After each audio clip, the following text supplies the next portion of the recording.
साझे से नाच देखे बोले बारात में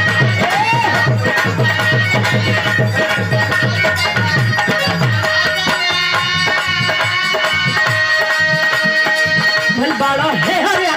ना छोड़ी बात है हरिया जा जा के उजा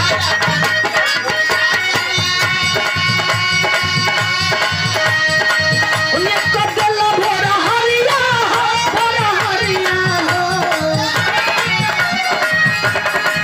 उन्हें को गला भोरा हरिया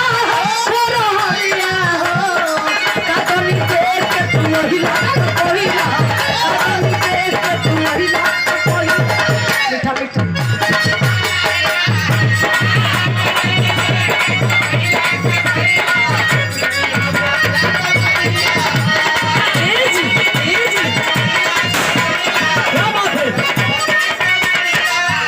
क्या बात है दुल्हे राजा जी ना गुलशन भैया लेकिन दुल्हन को बतावे जी देखी आजकल आपके नियत ठीक नहीं खेला कर का बतावे दुल्हन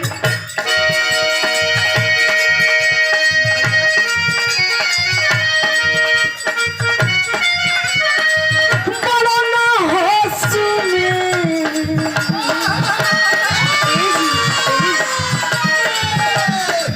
बड़ा ना होश में मतलब कुछ होश में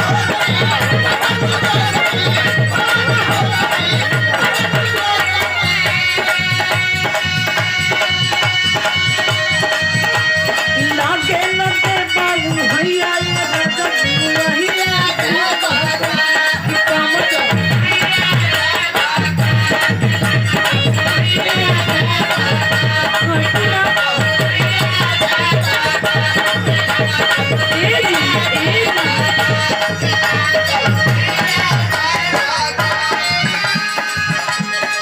जितने तक होती ना केवड़िया